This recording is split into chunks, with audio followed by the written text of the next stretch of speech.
ফাইনালের মাত্র কয়েক মিনিট আগে আর্জেন্টিনার ড্রেসিং রুমে এমন কি ঘটেছিল? Emi Martinez with select.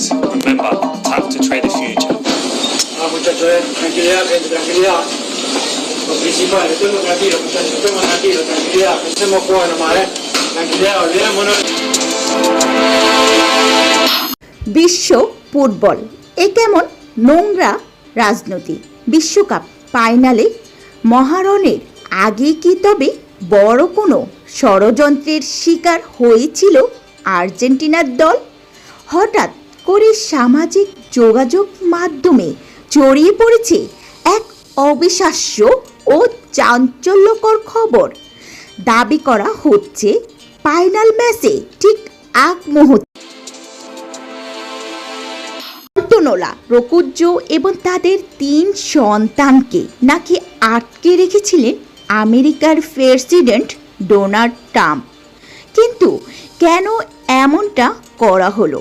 নেপথ্য কি কোনো গভীর রাজনৈতিক সমীকরণ, নাকি ফিফা সভাপতি ইনফান্তিনোর নিজের পথ ধরে রাখার কোনো গোপন খেলা? ভাইরাল হওয়া বিভিন্ন ভিডিওর তথ্য অনুযায়ী মাঠে নামার আগেও আর্জেন্টিনা শিবিরের পরিবেশ নাকি পুরোপুরি থমথমে হয়ে গিয়েছিল। ড্রেসিং রুমে মেসির একটি গোপন ভিডিও বার্তা দলের খেলোয়াড়দের মানসিকভাবে সম্পূর্ণ ভেঙে দিয়েছিল। আর প্রভাব দেখা গিয়েছে সরাসরি মাঠের খেলায়।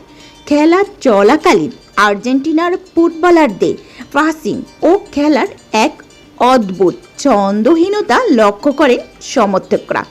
অনেকেই মনে করছেন ইচ্ছে করেই বলের দখল ছেড়ে দেওয়া হচ্ছিল এবং একের পর এক ভুল পাস দেওয়া হচ্ছিল।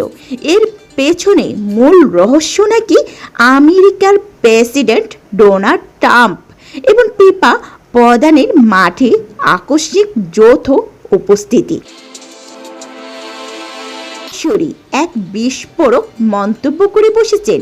মার্টিনেজ নাকি জানিয়েছেন ক্ষমতার প্রভাব খাটিয়ে তাদের কাছ থেকে বিশ্বকাপ কেড়ে নেওয়া হয়েছে।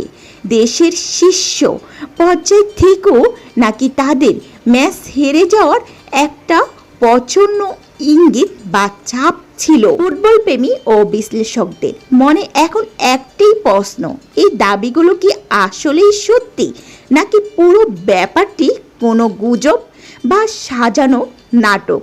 তো ভিউয়ার্স, এই ব্যাপারটি নিয়ে আপনার কি মতামত অবশ্যই ভিডিওটির নিচে কমেন্ট সেকশনে জানাতে ভুলবেন না।